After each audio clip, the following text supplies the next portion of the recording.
안녕하세요. 우정합니다. 안녕하세요. 김용준입니다. 이틀째 흐린 하늘을 보이고 있는 LA 날씨입니다. 그래도 기분만은 한껏 끌어올리면서 시작하고 싶습니다. 7월 23일 목요일 아침마당. 일부 순서 함께하고 계십니다. 자, 전화 연결하겠습니다. 지금 한국에서 자가격리 중이십니다. 존청 변호사 전화로 연결합니다. 여보세요?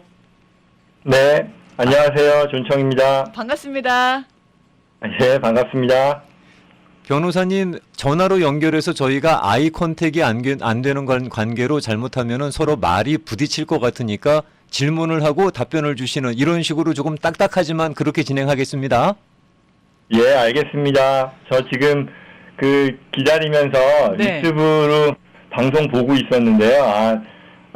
되게 좀 낯설더라고요. 이런 식으로 되는구나. 처음 봤어요.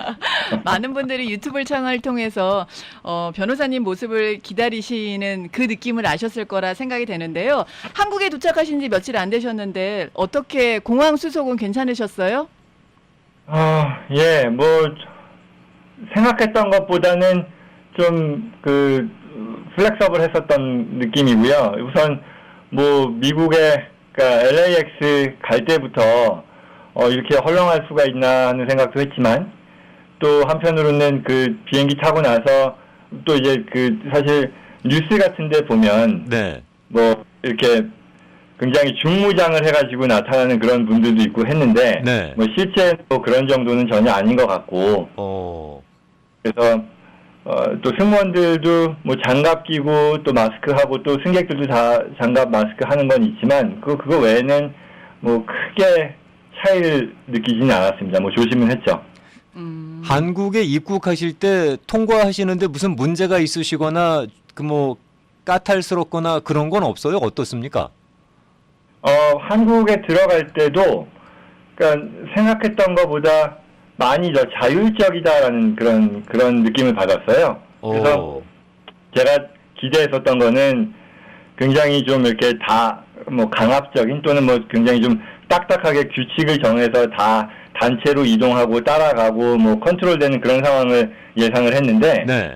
그런 거 전혀 아니고 내리고 나면 격리 신청서 인스트럭션들 받아야 되니까 저쪽으로 가세요. 그러면 이제 다들 알아서 개별적으로 가서 서류 작성하라고 하는 거 하고, 그리고 또 격리 상황을 확인하기 위해서 전화기에 애플리케이션을 깔잖아요. 그래서 앱 까는 방식 같은 것들 가르쳐 주면 그거대로 깔고 거기에 정보 입력하고 또 내가 거주하게 되는 그런 주소지 적게 되고요. 네. 그러면 그거 완료하고 나서는 또 숙소까지 어떻게 가는지를 물어보더라고요. 그래서 택시 타고 가는 사람도 있을 것이고 가족 중에 나오는 사람도 있으니까 그런 사람들마다 가족 나오는 거면 크게 신경 안 쓰는 것 같고, 네. 그리고 택시 타거나 버스 타는 사람들은 그러면 이제 격리 대상자들한테 전문적으로 서비스해주는 택시들, 버스 타는 데가 어디라는 거 인스트럭션 알려주고,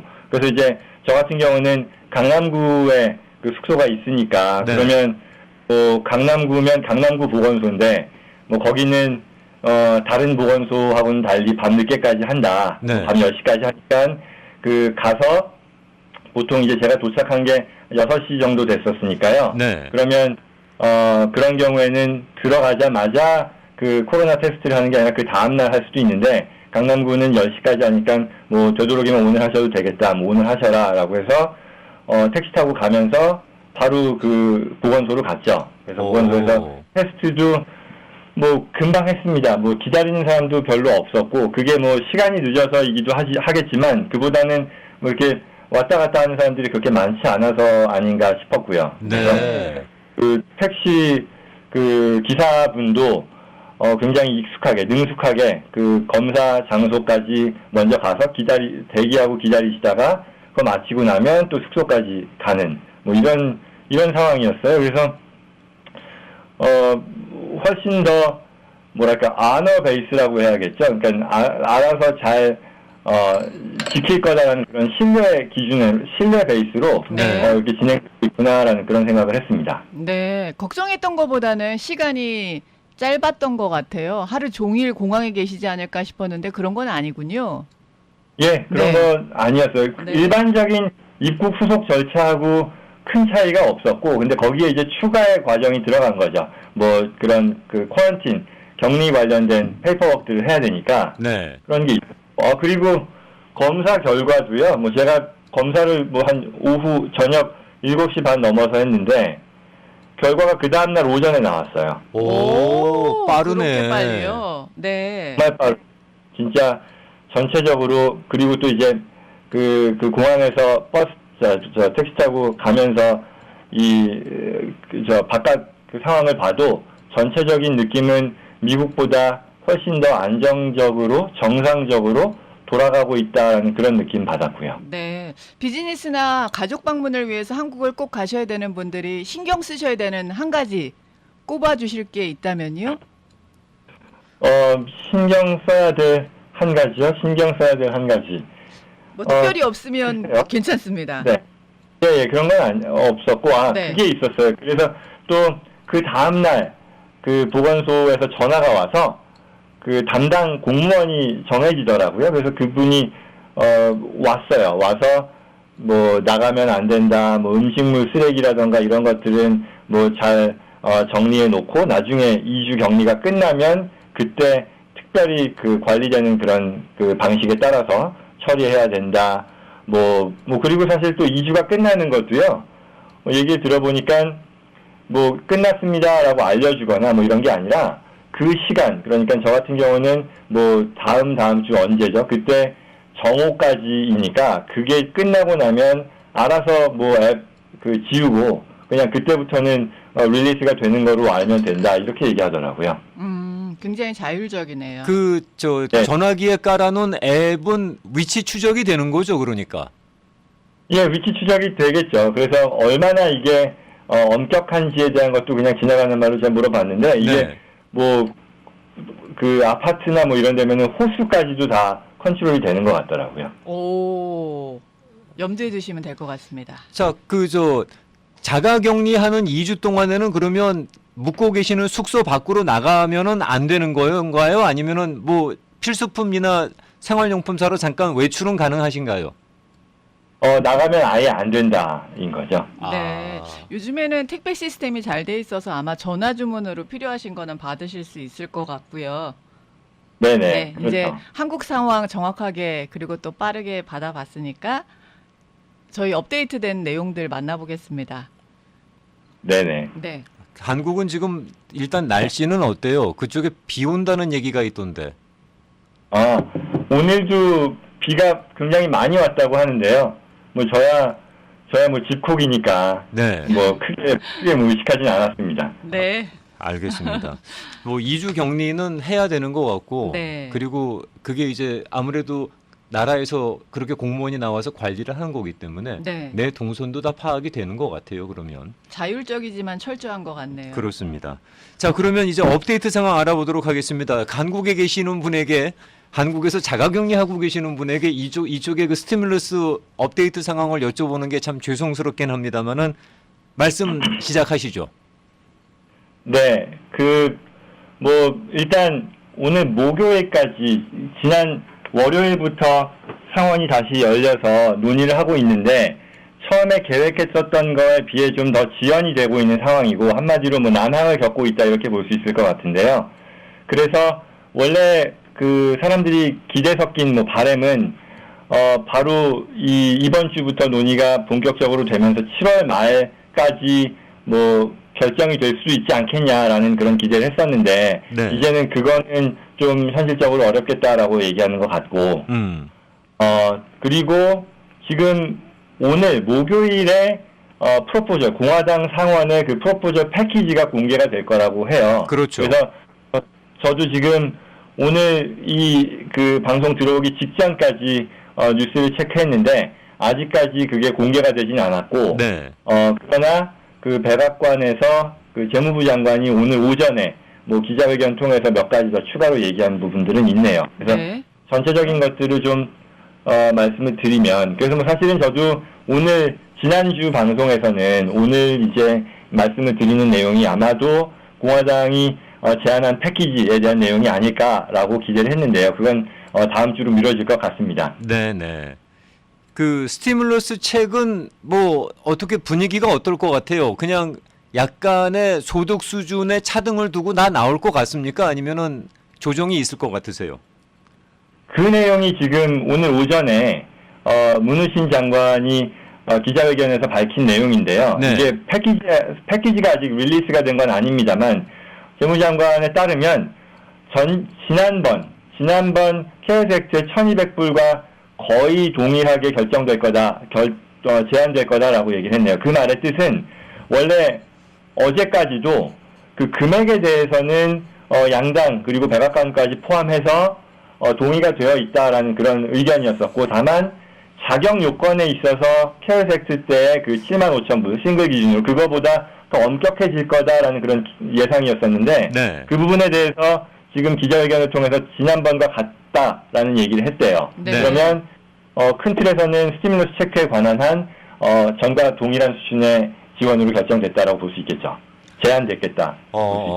그러면 뭐 4만 불 미만 이거는 일단 여론 때문에라도 물 건너 갔다라고 보는 거가 맞는 방향이겠네요.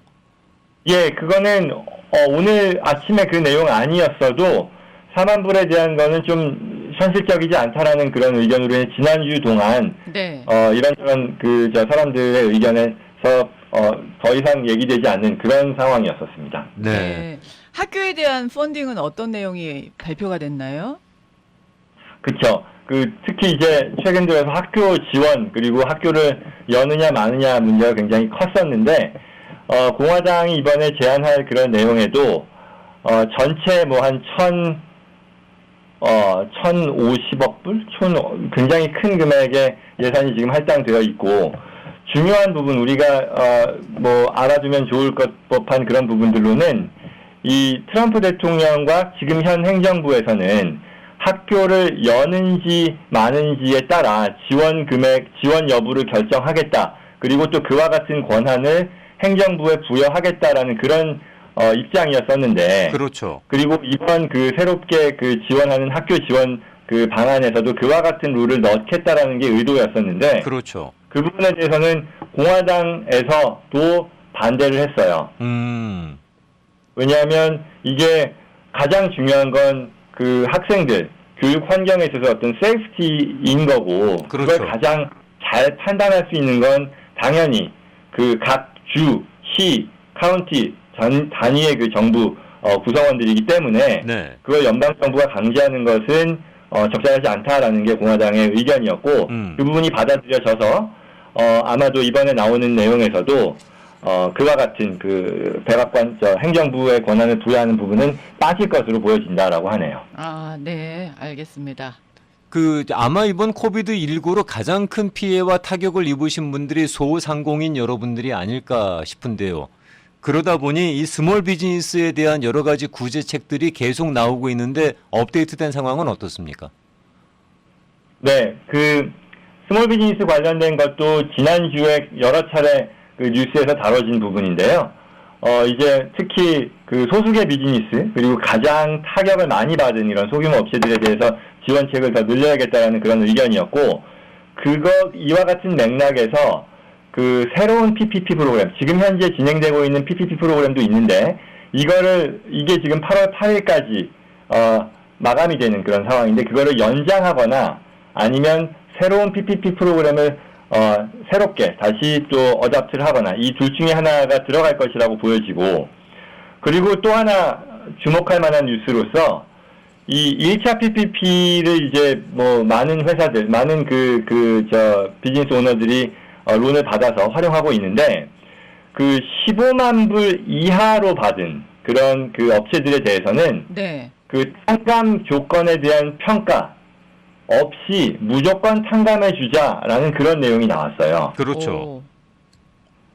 그래서 이게 나오게 된 배경은 네. 지금 이 1차 PPP 프로그램을 검토해 보니 이 전체 지원자 수 기준으로 보면은 85%, 86%가량이 이 15만 불 이하 받은 그런 소규모 업체들인데, 금액 기준으로 따지면 그게 훨씬 더 적은 거예요. 대략 한 25%, 26%라고 하네요. 그러면 결국 실제 PPP 이 지원금의 활용면에 있어서도 큰 기업들, 그러니까 론을 많이 받을 수 있는 자격이 되는 그런 업체들에게 자금이 많이 몰린 거다라고 해석이 될 텐데, 네. 그렇다면 이제 이게 15만 불 이하 업체들에 대해서는 이런 그 탕감에 대해서 여러 가지로 인력을 동원해서 평가하고 맞췄는지 안 맞췄는지 하는 것 자체가 어떤 자원의 그 예산을 가장 효과적으로 활용하는 데 있어서 바람직한 방향이 아니겠다라는 그런 판단이 섰다는 거죠. 그래서 네.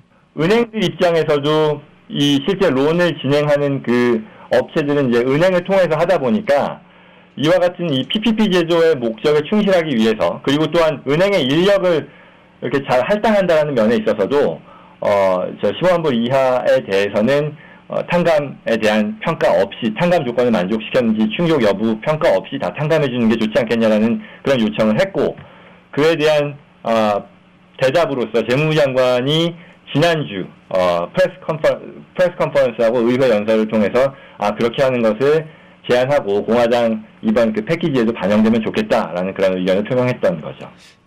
많은 분들께서 이미 PPP를 신청하셔서 받으셨기 때문에 이 부분에 상당히 관심이 많으실 텐데, 실제로 15만 불 이하 전액 탕감이 어느 정도 퍼센테이지로 가능성이 있다고 생각하세요? 가능성은 저는 뭐 굉장히 높을 것 같아요. 지금까지의 상황을 놓고 보면 처음에 이렇게 뭐 4월 달부터 이렇게 나오면서 이후에 그 탕감 조건의 완화, 그리고 또 탕감 그 신청 기간의 연장, 그리고 지금 현재도 그 여전히 지금 진행되고 있는 거잖아요. 그러니까 예산을 다 소진하지 않은 상황이고, 네. 더 정부 입장에서는 앞서 말씀드린 것처럼 이런 스몰 비즈니스, 소수계 비즈니스, 타격을 많이 받은 비즈니스들에 대한 지원을 계속해서 장려하려는 그런 입장에서 게다가 이제 또 방금 말씀드린 것처럼 전체 지금 론을 받은 업체 수 대비 그 금액, 이런 것들을 놓고 보면 이쪽에 집중할 이유는 없겠죠. 정책적인 면에 있어서도. 그래서 그런 면에서 가능성은 꽤 높아 보이고. 네. 다만 이런 건 있어요. 여기서도 그 재무부 장관도 의회 연설을 했을 당시에 탕감 기준을 충족했는지에 대한 거는 좀 더 완화를 하되, 그러나 이런 그 사기성, 부정, 그러니까 지원 자격이 안 되는데 지원을 했다거나 그런 업체들에 대한 그 평가, 그리고 감독에 대한 쪽으로 더 포커스를 해야 되지 않겠느냐라는 그런 얘기를 한 겁니다. 네. 아까 그 1차 PPP를 연장을 하거나 또는 2차 PPP를 새로 신설을 한다는 얘기가 나오고 있는데, 만약에 2차 PPP를 신설을 할 경우에는 1차 PPP를 받으신 분들이 2차 PPP를 또 신청할 수 있는 게 가능한가요? 지난번 제안되었던 2차 PPP 내용에 따르면, 네. 받은 업체들을 대상으로 2차 PPP가 제공된다라고 얘기를 했어요. 따라서 1차 PPP를 받은 업체들 또한 이 2차 PPP에 참여할 권한이 주어질 거라고 기대되는 거죠. 만약에 이제 15만 불 이하는 탕감을 뭐 전액해주겠다라는 것이 결정이 된다 그러면 2차 PPP는 상당히 또 많은 분들께서 신청을 하실 거라고 예상을 하게 되네요. 그렇죠. 맞습니다. 그리고 또 지원 조건이 어떻게 보면 굉장히 기계적으로, 당시에 뭐 자영업자의 경우는 2019년도에 스케줄 C, 그러니까 그 사업 소득의 넷 금액의 을 기준으로 기계적으로 정해지고, 또 뭐 일반 다른 그 코퍼레이션 같은 업체들의 경우도 페이롤을 기준으로 하다 보니까 페이롤보다 더 큰 어떤 비용에 대한 부담이 있는 업체들이 실질적인 혜택을 누리는 데 있어서 한계가 있었다는 평가도 있었고, 네. 그러면 2차 PPP가 실제 진행이 된다면 그런 상황들도 반영해서 그 지원금, 론 받을 수 있는 금액 산정 기준도 좀 현실적으로 바뀌지 않을까라는 그런 기대도 하는 것 같습니다. 그렇습니다. 사실 지금 소상공인 여러분들 같은 경우에는 따로 지금 들어올 수 있는 부분이 없어서 상당히 경제적으로 어려움에 많이 처해 있는데, 이왕이면은 뭐 탕감 문제라든가 2차 PPP라든가 또 한 번의 기회가 주어질 수 있는 거니까 그런 여건이 좀 마련됐으면 좋겠다라는 바람은 갖게 됩니다. 네, 길어지고 있으니까요. 네. 또 하나 뜨거운 이슈가 연방정부의 실업수당인데요. 어떤 분위기로 흘러가고 있나요? 네. 원래 공화당의 입장은 이게 연방정부의 실업수당 보조라고 하는 그 제도 자체에 대해서 부정적이었었던 거잖아요. 일터로 돌아가는 거를 장려하는 그런 혜택이어야 하는데 반해 실제 그렇지 않고 오히려 그 반대다라는 이유로 부정적이었었는데 네. 또 계속해서 실업률은 뭐 떨어졌다고는 하지만 11% 이상의 실업률이 지금 계속 이어지고 있고 또 오늘 그 주간 실업률 통계가 나왔는데 신규 그 실업수당 신청자 수가 늘어났다라고 하네요. 그렇죠. 네. 이와 같은 상황들을 감안해서 지금 이 7월 말에 이 보조금을 완전히 끊어버리는 그와 같은 결정이 현실적이지 않다라는 거에 대해서 공화당도 공감대를 가졌고 그리고 그래서 이제 이 보조금 제도 자체의 연장에 대해서는 동의를 하는 것 같아요. 그런데 남는 문제는 두 가지인데 금액에 대한 부분이고 그리고 시기에 대한 부분입니다. 그래서 금액에 대한 것은 600불을 그대로 유지해서 내년 1월까지 가야 된다라는 게 민주당의 입장인데 공화당은 그 금액을 뭐 그게 200불이 됐건 400불이 됐건 600불 자체는 너무 높다라는 그런 입장이라는 것이고요. 네. 그리고 7월 말에 이 케어스 액트가 다 끝나고 났을 때 이 절벽이 되는 그 상황을 피해야겠다라는 그런 공감대로 인해 만약 이 지금 논의가 되고 있는 전체 패키지가 시간이 지연될 것 같으면 이 부분을 먼저 떼내서라도 빨리 통과를 시키는 게 좋지 않을까라는 그런 의견들도 있는 상황인 거고요. 뭐 그래도 600불은 아니라 결국은 가격이란다. 그 받는 금액이 결국 줄어들 수밖에 없다는 것이 지배적인데 어떻게 생각하세요? 글쎄요. 그 공화당의 기존 입장을 감안하면 600불을 100% 동의하고 그게 민주당의 그 입장대로 갈 거라고 예상하기는 어렵고요. 네. 다만 근데 지금 상황이 더 안 좋아지는 그런 상황이다 보니 네. 그런 걸 감안했을 때 리고시에이션일 것 같습니다. 지금 그 공화당이 정말로 중요하게 생각하는 기타 뭐 이런 비즈니스 사업주들을 보호하는 라이빌리티 프로텍션이라던가 네. 이런 것들을 가지고 양당 간의 리고시에이션에서 레버리지로 활용이 되겠죠. 지금 말씀하신 라이빌리티 프로텍션 같은 경우에는 어떻게 진행될 것 같으세요? 이게 맥커넬 공화당 원내대표가 여러 차례 공식적으로 얘기한 내용이 라이빌리티 프로텍션이 포함되지 않은 스티뮬러스 패키지는 상상할 수 없다. 공화당은 절대로 그건 받아들이지 않을 거다라고 가장 중요하게 언급한 그런 부분이거든요. 네. 그래서 그런 것들을 감안하면 어떤 식으로든 그 민주당은 이 부분에 대해서 또 협조를 해주게 되겠죠. 그에 대한 대가로서 또한 민주당이 요구하고 있는 이 실업수당의 연장이라던가 아니면 주 스테이트 앤 로컬 가버먼트에 대한 이 지원 이런 것들이 같이 맞물려서 전개가 되지 않을까 생각합니다. 네. 그 또 한 가지 여쭤보고 싶은 거는 이제 텍스 플래닝에 관련된 얘기인데요. 예. 그 텍스 플래닝과 관련해서 지금 뭐 트럼프 대통령 쪽의 얘기는 여러 가지 세제를 뭐 컷해주겠다는 얘기도 나오고 뭐 그게 안 되면은 다른 방법을 쓰겠다 이런 여러 가지 논의들이 진행되고 있는 것 같은데 어떻게 보세요? 이 부분은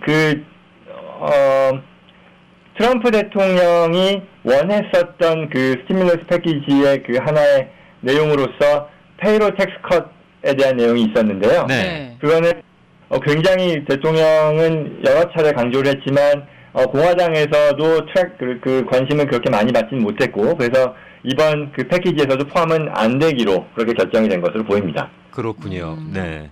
예.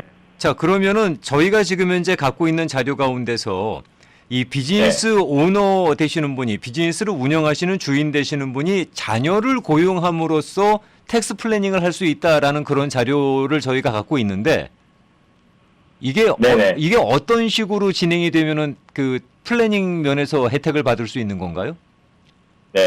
이건 이제 그 지금까지 말씀 나눈 이 스티뮬러스 패키지와는 별개의 그런 주제가 될 텐데요. 네.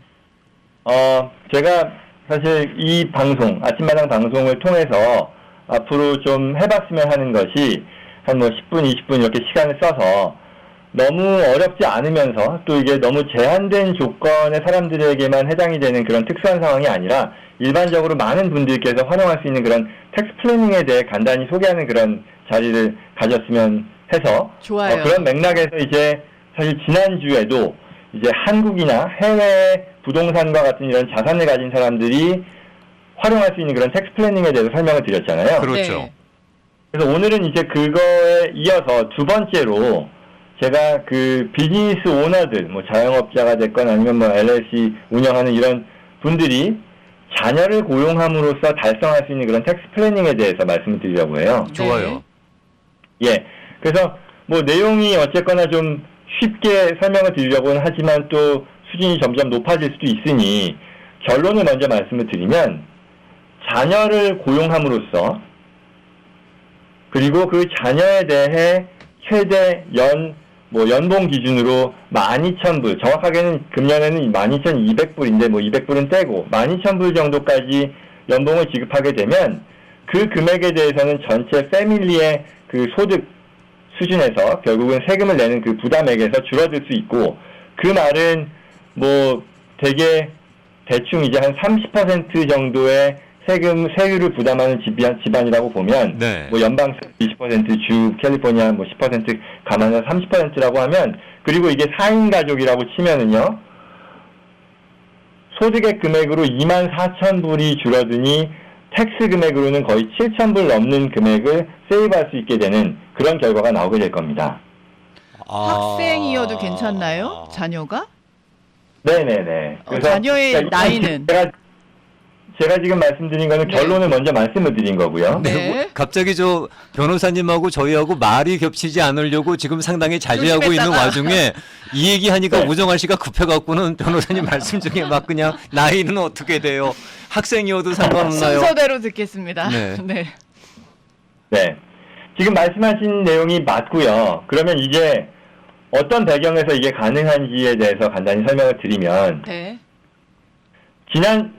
지지난주였나요? 마침 제가 그 트럼프 대통령의 그 조세 정책에 대한 거를 설명하면서 그 2017년도 말에 굉장히 큰 세법 개정이 있었다라고 말씀을 드렸었는데요. 네.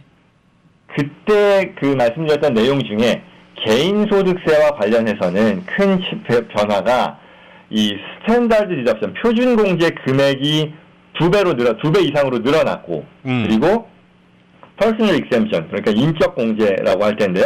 그게 이제 폐지가 됐다라고 말씀을 드렸어요. 네. 그래서 이게 어떤 식으로 작동을 할 수 있느냐 하면, 예컨대 4인 가족이 이 아이가 둘이 있고, 뭐 아이가 너무 어리거나 하면 안 되겠지만, 물론, 그랬을 때 원래는 스탠다드 디덕션으로 누릴 수 있는 그 금액이 그다지 높지 않았었는데, 그 금액이 이제는 싱글 기준으로 12,000불까지 오른 거예요. 개인 혼자 이제 세금 신고를 하는 사람을 기준으로 본다면. 네. 그러면 부모님 입장에서 사업주로서 뭐 자영업을 하고 있다라고 했을 때, 네. 자녀를 고용해서, 물론 자녀를 고용한 행위 자체가 정말로 자녀를 하나의 그 종업원으로서 고용해서 일을 하게 한다라는 거겠죠. 그렇죠. 네. 해당이 되는. 네. 그랬을 때 12,000불까지 연봉을 지급하게 된다면 실질적인 효과는 가족 전체를 놓고 보면 차이는 없잖아요. 가족이 뭐 내가 벌 거 자녀가 벌게 되는 그런 상황이니까 네. 전체 패밀리 인컴을 놓고 보면 차이는 없지만 그게 일부가 자녀에게, 말하자면 12,000불씩이 자녀에게 할당이 됨으로써, 그리고 그 자녀는 본인이 독립된 그 신고자로서 포지셔닝 함으로써, 이 네. 말씀은 원래는 그 엄마 아빠의 그 1040 세금 신고서에 그대로 부양가족으로 들어갔었는데, 네. 그 대신 개인적으로 이제 신고하는 그런 일렉션을 하게 된다는 뜻이죠. 네네. 그렇게 되면 네. 개개인별 스탠다드 디덕션이 12,000불 싱글 기준으로 주어지기 때문에 자녀는 그거에 대해서 내는 세금이 하나도 없어요. 그러니까 12,000불에 대해서 그 자녀가 인디펜던트로 텍스 보고를 하더라도 낼 세금은 없다는 거죠. 그렇죠. 네. 그러면 원래는 그와 같은 혜택을 누리지 못했었을 텐데 네. 부모님이 그냥 본인 사업에서 나오는 그 net profit, 그 소득에 대한 걸로 세금 신고했었을 테니까. 그렇죠. 근데 거기서 12,000불이 줄어든 거죠. 과세 소득. 네. 그와 같은 효과를 달성하게 되는 거예요. 그리고 그게 사실은 이거는 자녀뿐만이 아니라 다른 직계가족의 경우도 활용할 수 있을 텐데, 네. 자녀일 경우에 더 크게 효용을 누릴 수 있는 이유는, 네. 지금 이 12,000불까지에 대해서는 자녀들은 세금 신고도 안 해도 되고요. 그러니까 제가 이제 세금 신고를 한다라고 지금 한 3분 전까지는 말씀을 드렸지만, 실질적으로는 이 세법상, IRS의 기준상 소득이 일정액을 넘지 않으면, 과세소득이 일정액을 넘지 않으면 신고할 의무가 없다라고 규정이 되어 있거든요. 그렇죠. 따라서 그렇죠. 신고도 사실 안 해도 돼요. 그리고 좀 더 전문적인 얘기입니다만, 좀 더 수준이 들어가는 얘기이긴 하지만, 우리가 원래 부담해야 되는, 고용을 했을 때 부담해야 되는 그 사회보장세라던가 메디케어 텍스라는 게 있잖아요. 그렇죠. 그 부담도 사실은 적지 않거든요. 내가 예를 들어 10,000불의 그 급여를 받는다라고 하면 거기에 총액 기준으로 15%가 넘는 금액을 세금으로 부담해야 되거든요. 그렇죠. 그런데 그것도 부모님 회사에서 자녀가 일을 할 경우에는 그와 같은 파이카 텍스, 그러니까 소셜 스큐리티 텍스와 메디케어 텍스를 부담하지 않습니다. 저 지금 현재 그거 여쭤보려고 그랬거든요. 이 친구들한테도 만약에 그럴 경우에 페이롤 텍스나 그런 파이카를 지불을 해야 됩니까? 라고 여쭤보려고 그랬는데 그럴 필요는 없다는 얘기네요. 맞습니다. 여기서의 전제 조건은 부모님이 소유한 회사에 일하는 자녀의 경우 해당이 되는 것이고, 네. 그 부모님의 회사가 LLC나 파트너십의 형태로 되어 있는 경우에 이와 같은 혜택을 누릴 수 있습니다. 그러면 S코퍼레이션이나 C코퍼레이션은 안 됩니까? 안 됩니다. 그건 LLC나 파트너십으로 돼 있을 때만 가능한 건가요? 그렇습니다. 또는 자영업자도 되겠죠. 자영업자도 되죠. 개인 사업자. 개인 사업자라 그러면 소울 얘기하시는 건가요, 지금요? 예, 그렇습니다. 예. 네. 그러니까 소울이거나 LLC거나 파트너십인 경우에는 이런 혜택이 가능한데 코퍼레이션 경우에는 조금 알아봐야 되는 거네요. 안 됩니다. 안 되는 게 규정이에요. 안 됩니다. 네, 그냥 잘라 얘기해 주시죠. 네, 안 됩니다. 네. 네. 혹시 이거 조금 약간 깊게 들어가는 얘기인데, 예. 학생들이 만약에 뭐 중학생인 경우에 일을 시킨다 그러면은 조금 그렇지만 뭐 대학생인 경우에는 일을 시킬 만한 나이잖아요. 그죠? 네. 네. 그랬을 경우에 이 친구가 12,000불을 그렇게 받는다는 이유로 인해서 혹시라도 무슨 펩사라든가 스칼라십에 지장이 있지는 않을까요? 그거는 제 수준을 넘어서는데요. 네. 혹시 그거는 또 한번 상의해 보시기 바라겠습니다. 갑자기 드는 생각이라서 한번 여쭤봤습니다. 네. 네. 일단 부모님 회사에서 일을 하시게 되면 네. 파이카라든가 이런 문제들을 갖다가 좀 해결할 수 있을 것 같아요. 네. 그런데 그렇게 되면 엔터티가 중요하니까 네. 어떤 엔터티로 운영이 되는지는 그 전문가들하고 한번 상의를 해보시기 바라겠습니다. 네, 그런 예. 경우가 많잖아요. 자녀분들이 진짜로 그 부모님 가게를 도와주는 경우가 많을 텐데, 네, 이용하실 수 있는 절세의 방법입니다. 네, 맞습니다. 제가 그 말씀을 드리려고 했습니다. 그래서 어떤 기술적인 부분에 대해서 너무 신경을 쓰시는 것보다 네. 지금 사회자님 말씀하신 것처럼 내가 비즈니스를 하고 있고 자녀들이 있을 때 자녀들을 활용해서 자녀들을 고용해서 그런 방식을 통해서 추가로 세금을 줄일 수 있다. 그 금액이 굉장히 높을 수 있다라는 거를 염두에 두고 실제 비즈니스를 도와주시는 분들과 상의를 하시면 네. 놓치지 않을 겁니다. 알겠습니다. 네. 지금 대충 말씀해 주신 걸로만 봐도 네. 만약에 패밀리 4인 가정 인컴이 한 10만 불쯤 된다. 네. 그렇게 되면 이 스탠다드 디덕션 갖고 어느 정도로 우리가 AGI 소위 어저스먼 그로스 인컴을 맞출 수 있는지 계산 빠르신 분들은 훅 나올 것 같아요. 그러면 충분히 이용해 볼 만한 그런 프로그램이라고 생각을 합니다. 몰라서 못하는 거지 뭐 알면은 뭐 좋죠. 네. 끝나기 전에 이렇게 10분씩 꿀팁 좋은데요. 다음 주도 기대하겠습니다. 네네. 네, 비밀일 것 같은데. 이거 너무 그런 면에서 네. 또 저 청취자분들께서도 뭐 네. 궁금하신 사항이 있으면 네. 라디오 코리아 그 댓글창이나 이렇게 문의해 주시면 서로 이제 소통하면서 더 효과적일 거라고 생각이 드네요. 네, 그러면 네. 질문 받겠습니다. 자, 우리 네. 그 좌ን총 변호사님께서 일부러 말씀을 주셨는데 네. 마무리에 준비하는 10분 꿀팁. 네. 네. 얼마나 유용한 팁인지 모릅니다. 네. 귀가 확 걸리는데 궁금하신 점 이런 네. 거 한번 다뤄주세요. 그러면은 뭐 저희 카톡으로 네. 질문 주시면은 많은 분들께서 궁금해하실 거다 싶으면은 바로 안건에 올리도록 하겠습니다. 네. 아우, 이제 3시가 다 돼가는 시간인데요. 이렇게 늦은 시간, 이른 시간이라고 해야 될까요? 이제 이 시간까지 함께 해주셔서 너무 감사드립니다. 네, 아까 사실은 제가 시차 때문에 네. 계속 버틸까 하다가 한 두세 시간을 잤는데, 그리고 나서, 컨디션이 이제 좋은 건가 안 좋은 건가 하다가, 그러고 이제 기다리고 시작을 했는데, 지금은 잠이 또 다 깨버렸어요. 뭐 어떡해요. 죄송해요. 변호사님 이거 전화 끊고 제가 다시 그 오프라인으로 전화 드리거나 전화 받아서 변호사님 수고 많으셨어요. 다음 주에 이런 인사 안 드릴 거고요. 네. 이걸로 그냥 네. 전화 끊을 거니까 일단 좀 주무세요. 그래야 시차 맞춥니다. 네네. 네네. 알겠습니다. 다음 주에도 부탁드릴게요. 네네. 고맙습니다. 감사합니다. 건강하시고요.